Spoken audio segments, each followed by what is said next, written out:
Hi guys, let's get started. So we're going to work on plantar fasciitis releases that can help us when we are dealing with this. So when we are dealing with plantar fasciitis, there can be muscles in your calf that can get really tight, which can refer pain to the bottom of our foot. So what we're going to do is start on the right hand side, and we're going to place this foot or leg onto it, and we're going to find that one spot here on the inside of the calf, and we can flex and point. If you want a little bit more pressure, you can add the other foot on top. This is a myofascial release, so if you're rolling off like me, you can actually place a band here onto the block. So more is not better, okay? When we're dealing with pain, we only want to find a couple of spots along our calf for about 1 to 2 minutes, okay? If you don't have a ball, an option you can do here is you can remove these things and you can take 2 fingers between the bones and pulling on down. So you're bringing a little bit of tender love into your foot, going down one by one, okay? This is another option to help you give some self-massage. Now, if you're still with the ball, remember to move up or down the calf. Maybe you roll to the outside, and make sure you check in. Maybe you also notice pointing and flexing that there could be a referral to the bottom of the foot. Notice which side might have more tension. So you could hold on one spot for around 30 seconds and do around 3 to 4 spots, so up to 2 minutes of worth. Notice the ankle mobility. Notice that you're spreading the toes or not. Notice all of these small details. They're going to give you indications of what is going on and where perhaps your tension is building. Remember, add pressure here. So make sure you do both sides, even if it's only on one side, okay? If you don't have a block, you could also do this straight as on the ground as well. Find a spicy spot and compare it to the other side. Remember, add that pressure if you need to. Point and flex, gently moving in and out, using the ankle mobility. See if you get any referral down to the bottom spot of the foot or the heel. Check out the ankle mobility as you're doing this. Tap into your awareness, okay? So you're really just flexing and pointing. So find one more spot here. So remember, you can move up, you can move out to the side, you can move down, wherever that spot is. Remember, use your breath in and out as you do this. That is a tender spot. Super spicy.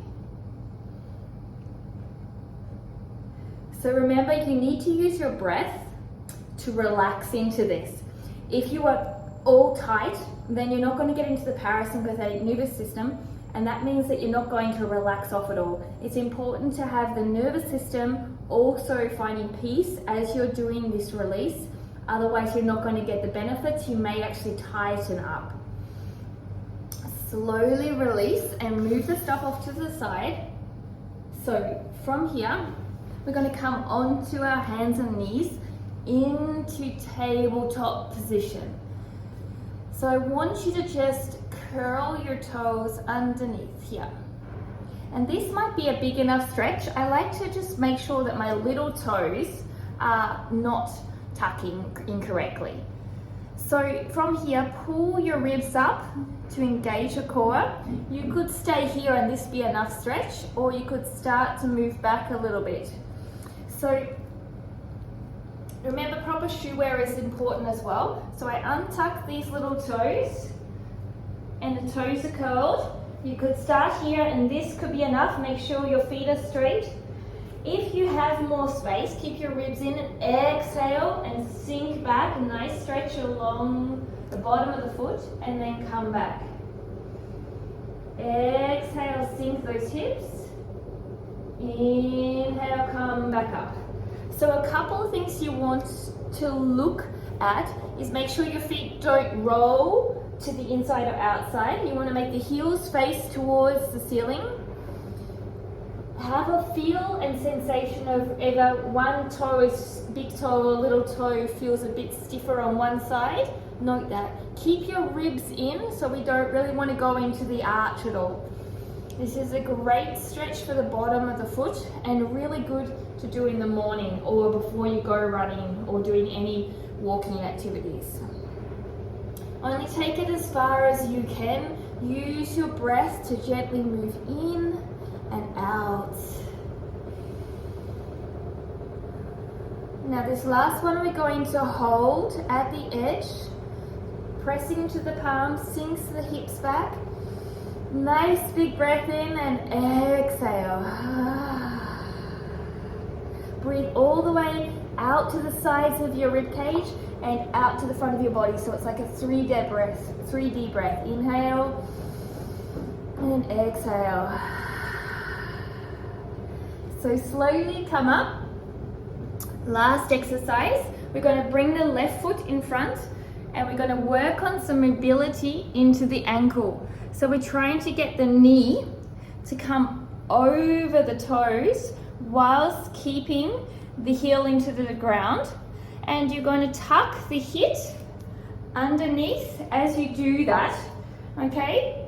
And lean forward, okay?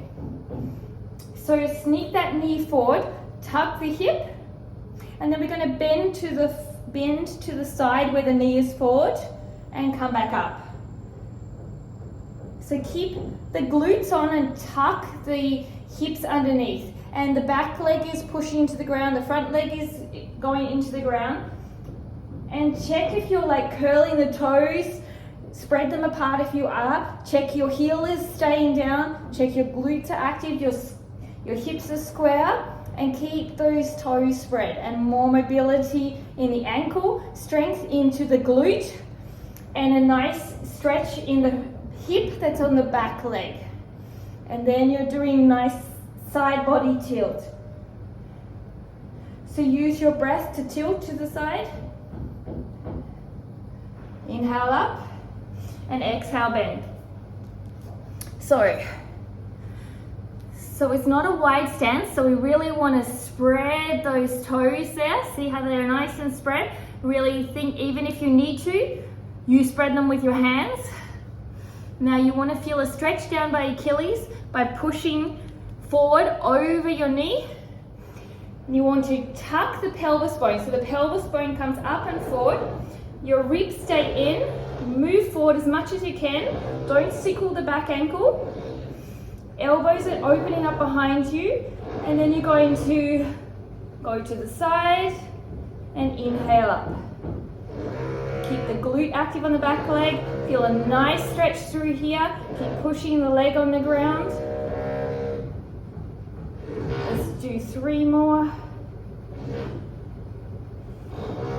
Last one. And come back up. So thank you for joining me. These are a few exercises you can do if you're struggling with plantar fasciitis and to help you to recover from it. Remember, it is a process.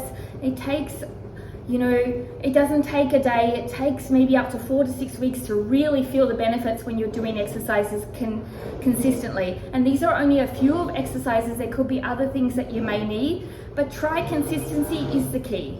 And enjoy the journey of always practicing and building awareness in your practice, and let those feet be happy feet. So I hope you enjoyed. Don't forget to ring that bell and subscribe. Thank you for joining me, and I'll see you next time. Namaste.